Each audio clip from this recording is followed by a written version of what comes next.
What is up, everybody? Welcome back to the Debbie Rao YouTube channel. Today, we're talking another top 25 team. We moved our way down to the Kansas Jayhawks, talking about Lance Leopold's team.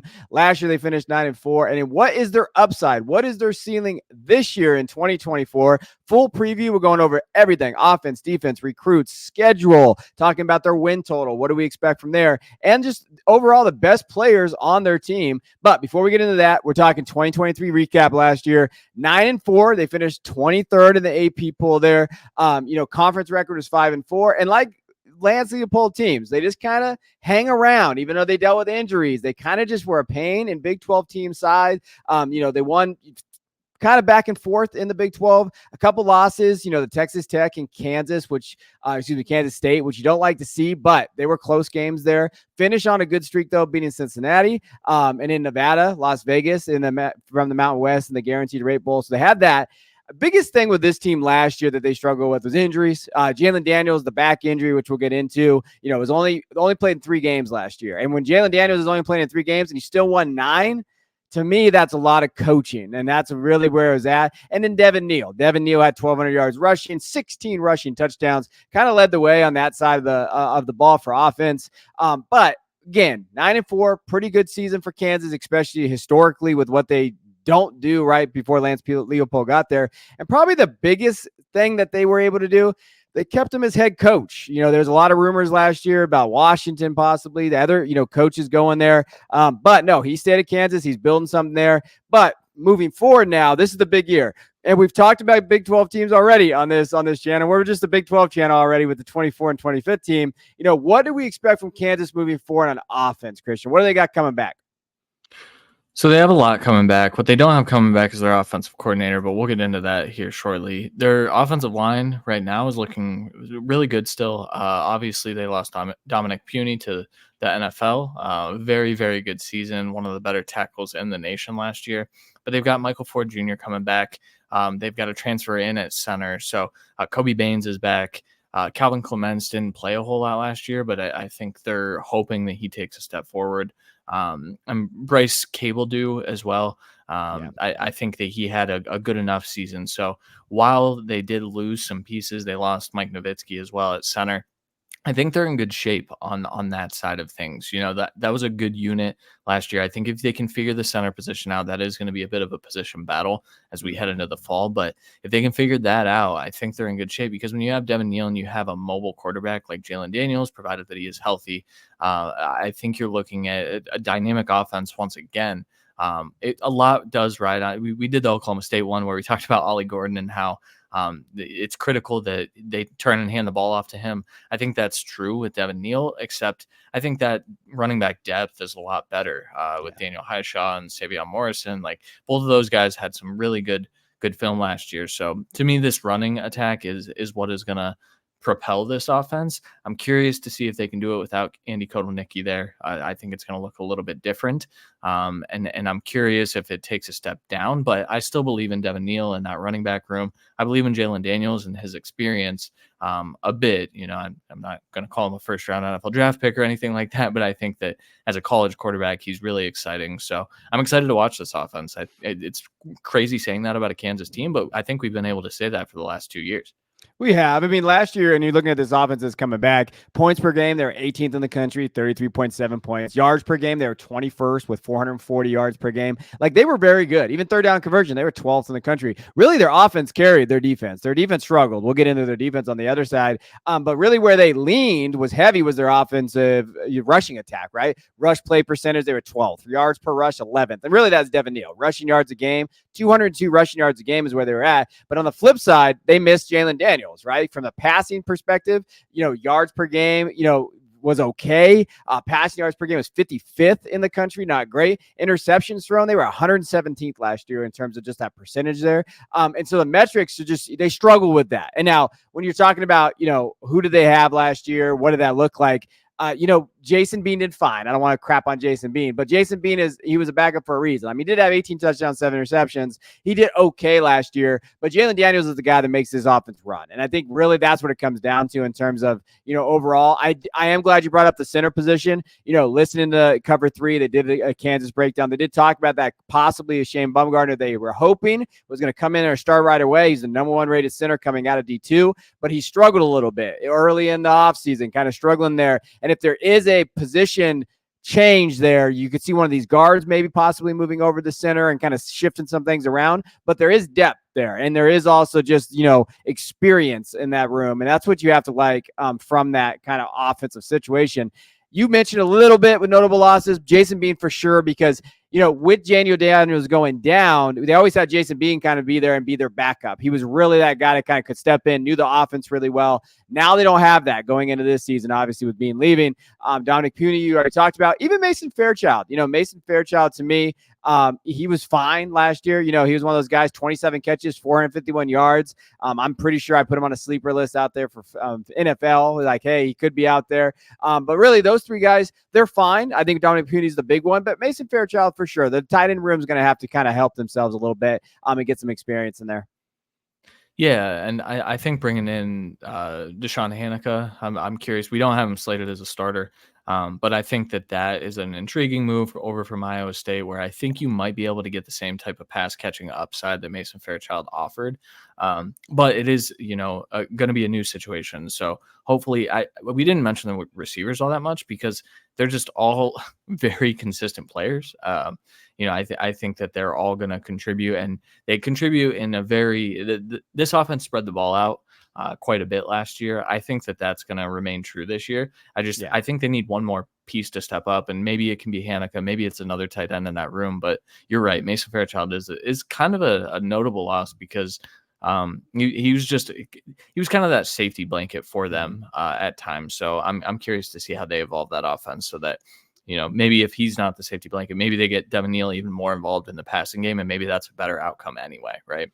Yeah, maybe it is getting some of those wide receivers too, though, more involved, because this system isn't predicated really on wide receiver production. It just never has been, and so like they're good. I think all 3 are good, and maybe a couple have NFL upside, to be honest with you, but they just haven't had that opportunity. Maybe it does. Maybe with Fairchild leaving, and then you're looking at 2024 recruits now.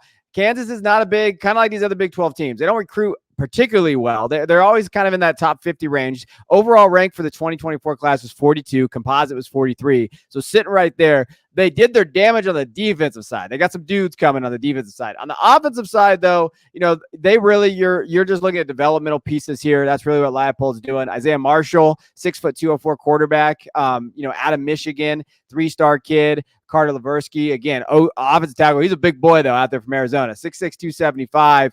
Harry Stewart, again, one of those guys from Texas. And you kind of like those running backs from Texas, the 5'10", 205 guys. Those guys are always interesting when you're looking at, like, who did they play against? Good size, good frame there.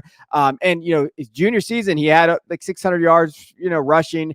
Senior stats aren't out there yet, but just maybe like that guy. They found Devin Neal. So for me, when I'm thinking of like running backs and I'm thinking about guys that Kansas bringing in, if you find Devin Neal and some of these other guys the staff has done, okay, then I can kind of get behind that a little bit in terms of, the development of Devin Neal as well. Maybe not found him, but, developed him in there. Carson Braun, Red Martell, some of these other guys, not huge household names here from the offensive side. Yeah, but you're right. I'm glad you mentioned Harry Stewart III. I think this is a kid that can step in and provide more depth to that running back room if they need him to. I believe he might be already up to 210. Okay. And I did find, so he ran for over 1,200 yards. So his career stat line, he had over 3,600 yards because he had 800 yards as a freshman. Okay. And so added 261 through the air. So he's got a bit of dual threat ability. But it's still a 3-star, right? So like we're hoping that he can become something. We're hoping that all of these guys can become something. And they just keep developing. I think that depends on if Lance Leipold is still their head coach. Because I think that is going to be the question. If Kansas continues to have success, can these guys develop under a new coach? Do they find a different place to play? I'm curious to see, but yeah, a little light on the offensive side. I think they rely on development like all these Big 12 teams like we talked about. And transfers, right? That's where they're getting into here. I mean, they attacked the offensive line in the transfer portal. Like when you're looking at that, they looked at that and said, hey, we got to go get some experienced guys here. They also brought in Bryce Cahoon from Syracuse, slot wide receiver. We'll see what he can do there. But their big guy, Amir Herring from Michigan, as a Michigan man, fan, and all those things out of above, like I've watched Amir. I've heard a lot about him in terms of like development, 6'3", 300. He's a big guy. Like when you're looking at there, I know they're excited about Darrell Sims Jr. from Iowa State. Obviously, Shane Bumgarner, we kind of talked about him. He was one of the best centers in D2 last year. Leighton Cure, again, just another kind of depth piece out there. And then Deshauna Hanukkah. I mean, when you're looking at him coming from Iowa State, they just went and got Iowa State guys. But I obviously think like Deshauna too, 6'6", 225, that blocking tight end kind of gives you that there. But you could tell they looked and said, we got to address the need at our interior offensive line, our offensive line. We're going to go do that in that transfer portal. And it's a job well done by this staff. Yeah, for sure. I think, you mentioned the center battle with Shane Bumgarner. I think if he doesn't work out, I think you can slide one of those two guards over. Darrell Simmons can slide in. He's got a lot of snaps. He played a lot his first 3 years. He didn't play as much last year, I think, kind of forcing the transfer, and he wasn't really great in those times. But, a new system, I think a system that likes to run the ball. Iowa State has been that in spurts, but I also think that this is going to be a system where he can succeed in. So I'm curious how the offensive line shakes out, but overall a good transfer class. I mean, it's deep. They just go and attack needs. That's good teams right now are attacking their needs in the portal. Yep. And then when we're talking about overall impact players, obviously got Jan Daniels there. My big concern with Jan Daniels is the back injury. Like, and they've talked about like, oh, that repeated motion, it was hurting me. I know Daniels came out in an interview recently and talked about that. Well, that repeated motion is still going to happen. Like, how is your health? What does that look like? Like, and back injuries just scare you, right? As you get older, this more. Christian's not there yet. I am. Those injuries hurt. The back injuries start, going, and you're just like, and if you're playing a position like quarterback at the Big 12 level, like those things, and because there's not a lot of depth like behind him now, when you're looking at just the depth chart, when you're looking at the quarterback position, Cole Ballard is there. I know he played a little bit last year, but you're not very comfortable having him in there, in my opinion, like really kind of taking a lot of reps. So this team relies on Jalen Daniels staying healthy. You got Devin Neal there, who I wish would have came out last year from just a NFL perspective, but he could definitely have another 1,200 yard season under his belt. And then these wide receivers, Quentin Skinner, Lawrence Arnold is a guy. I know Skinner's getting a little buzz out there. Like he got some buzz out there, and even Luke Grimm got some buzz out there from a wide receiver perspective. Like I've been seeing like NFL out there. Lawrence Arnold's not getting the NFL buzz, but he's getting like does all the little things, blocks, is one of the team leaders. Like, so Lawrence to me is really that piece that can get this thing going too. If they're looking for targets, that X guy that can really make a difference on this offensive team. Yeah, I mean, I think you hit the nail on the head. Jalen Daniels is the most critical piece to this offense, and you would think that it would be Devin Neal. I think the offense does need to revolve around Devin Neal, but I think Devin Neal also has to continue the success that he's already had to keep Jalen Daniels healthy. So it's kind of a catch-22 here. I think Daniels, when he's on the field, they have weapons. Like I said, I think this offense is going to be fairly dynamic. Neal looks like a day 2 pick in the NFL next year. I mean, just a fantastic running back. And so I think when you have NFL guys on the offense, they tend to do better against college guys. And they have a lot of college guys that they play on their schedule this year. So they should be putting up a ton of points again. Yeah, the jury's still out, though. Jeff Grimes coming over from Baylor, recently there. Like, what does that offensive look like? They talked about running multiple scheme. The other thing I'd be remiss before we move on over the defense, there is a guy that they kind of talked about, Logan Brown. He used to be a 5-star tackle from Wisconsin. Didn't play last year because of injury. He's done really well in the spring. They've talked about him, and maybe that gives them also that piece where, hey, if, Bumgarner not working out at center or wherever the case may be, maybe they feel more comfortable just throwing Logan Brown in one of those tackle spots and moving some guys around too. So there's definitely some pieces there when you're talking about that offense and what they do. Now, that's going to be their driver. Their offense has to be their driver. Defensively, when you're going over on their defense, I'll kind of just run through the numbers and Christian can kind of talk about the players. But, opponents points per game, 27.3 last year. They ranked 69th. Not terrible. Opponent yards per game, 69 again. They were more of like a bend, don't break type of defense overall. Like they definitely did that in the games that they lost. Their offense kind of struggled to score some points because they did hold the teams under 20 points. Overall, okay. I think the big numbers that stood out to me is opponents' third down conversion percentage. They're 109th. Again, not getting off the field in third down. That's a big deal, especially when you have an explosive offense over on the other side of the football. Like, you got to get them out there. When you're looking at just, they were okay from a pass defense perspective. They actually did okay. They have a really solid secondary that we'll talk about. But from a rush defense perspective, not great. 168 yards given up in rushing yards per game. That's 96th in the country last year. Rushes per game was 37 because teams just said, you know what, we're just going to run at this team and we're just going to make them stop us. And they couldn't stop them even on third down. So really, those are the numbers that kind of stand out to you when you're looking at this defense from last year. Yeah, and one of the main things that I have a question about for them is where are they getting sack production? They lost Austin Booker. We'll talk about that, but that is going to be critical because this secondary, like you mentioned, is probably the best. Probably the best in the Big 12. Yeah. Kobe Bryant, Melo Dotson as your corner duo. Those are two NFL guys right there. I think Marvin Grant at strong safety is also an NFL guy. So your the back end of your defense is solid, but you need to generate pressure. DJ Withers did not have a good year last year. He's slated in as the starter on the interior again. I don't know how much production, pass rushing production, you're going to get out of him. We'll see. The jury's still out on the edge department and all of those guys. But to me, you have to find a way to replace Austin Booker's 9 or 10. I think he had 9 sacks last year. So that's going to be the critical piece to if this defense succeeds, because I mean, quite frankly, they weren't a high sack team in the first place, and now you're kind of patchworking this with another NFL guy, and should have been probably a day 2 edge rusher that they had on this defense. Without that, I'm a little concerned that this defense could take a step backward, which it would not be good for Kansas's outlook. No, I mean, that's the big thing, right? The guys definitely got to step up in terms of that. And you hit on the head with notable losses.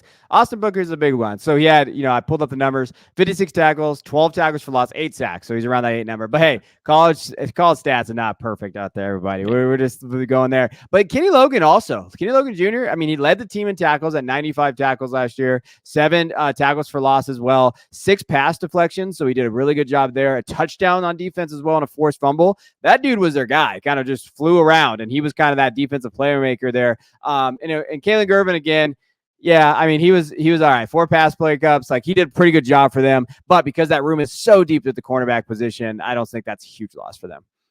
Yeah, I think they hope OJ Burroughs can take a step forward. There were some signs that he would, and so he can kind of slide into that Kenny Logan Jr.'s role. But I think you're just relying on your corners taking a step forward, and if teams struggle to pass against this team, I think they're going to win a lot of games but the problem is it takes more than just a good secondary for teams to struggle to pass. So we'll see how it all shakes out. But I think the transfer portal definitely helped them in a way. Yeah.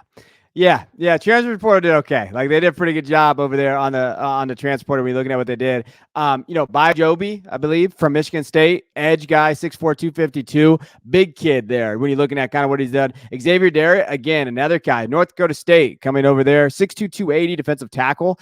Part of me really believes they brought in, Javier Darrett for that. The reason why they brought him in is because they wanted to stop the run. Like, that's a big part of it. That, hey, we got to shore up this defensive front. We're going to look at their Dylan Woodkey as well. And then Devin Dye. Now, Devin Dye is a guy that I think they brought in for Burrows. Like, hey, if Burrow doesn't take that step, maybe Devin Dye from Utah State can kind of come in there. So they definitely addressed needs, but they looked at it and said, hey, if these guys aren't going to take that next step, here are some guys that we can plug in, definitely get in the rotation early. And if they have to start for us down the stretch, they're going to have to start for us. Yeah, By Joby is the most exciting one to me. This is a former top 10 edge in the 24/7 composite.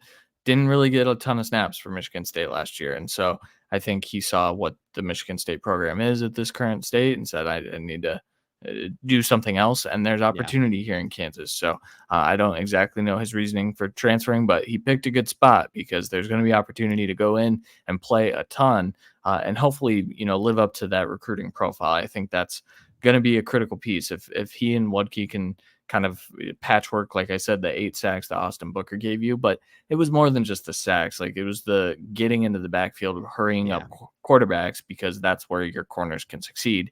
I think if those two can do that, I think they are in good shape, but it's definitely a big question mark because we haven't seen much of Joby on the field yet. No, but you know what they did do? They grabbed some guys on the recruiting trail that could play this year, right now. When you're looking at the recruits that they did, Deshaun Warner, the edge out of there of Arizona, 6'3", 217, so smaller side. So 217, definitely the guy getting that weight room there. Number 7 ranked player at his position at the edge. That is the highest ranked Kansas recruit in history on defensive side of the ball. Like when you're looking at Deshaun Warner, he's coming in ready to roll. Nekias Brinkley as well. They talked about him probably being a little bit maybe more ready based on his size out of Katy, Texas. 6'3", 220 edge, 4-star kid too, 24th overall at his position. Those two guys are massive for this class, and they're massive for this defensive line and the edge guys coming across, and they address that really, really well. So shout out Kansas NIL. I don't know what you call it, the fog NIL or whatever the hell you call it out there. You did a great job getting these two guys in there because you definitely needed that on the defensive side of the ball. Other filler pieces they got, Austin Alexander, Jalen Todd, Damani Maxson, some of those guys there. But really, the class just revolves around Warner and Brinkley. And if those two guys hit their ceiling, this Kansas defense is going to be a little scary. Even maybe not this year. Maybe they develop their rotational, but in a couple years, you're just like, man, these guys could really wreak havoc on Big 12 teams. Yeah, I mean, I think this speaks to Lance Leipold as well. A top 50 class overall on both offense and defense. Like this is fantastic. A lot of it relies on your 2 4-star edge rushers for sure. But to me, if those two have to play, I think we've gone wrong. But I think that there's also, they get to a difficult game pretty early, which we'll talk about here shortly. If they come out of that game and say, we need a spark here, maybe these kids have hit the weight room a little bit. They've kind of gotten up to speed. I think that there's a chance that those guys can find their way onto the field. But yeah, a lot of depth pieces. Once again, it's going to depend on a lot of development. I think they've got the tools to do that. I think this depth lends itself to a better defense in 3 years, which is something that Kansas, traditionally hasn't had recruiting classes that you can say that about all that much. So this is a fantastic job by this coaching staff. 100%. Now, when we talk about impact players, I mean, Melo Dotson, Kobe Bryant, like those two guys are just impact. Marvin Grant, that secondary is absolutely phenomenal. And really, it's funny because Kobe Bryant probably would have better numbers. Teams don't throw at him. Teams do not throw at him. Teams limit how many times they throw at him in a game. And that just tells me if you're taking away half the field, like he can. I mean, that's an impact player there. Every year I have a guy that I love in the corner. I mean, Kobe Bryant was the guy that popped off for me as we were kind of going through this. He's going to be kind of my guy, but really that's where it is. The impact's in that secondary. The key for them is if someone else can step up for him. Yeah, for sure. And hopefully by the end of the year, we'll say, okay, we had 2 edge rushers and a defensive tackle that ended up impact guys, and we were a little wrong.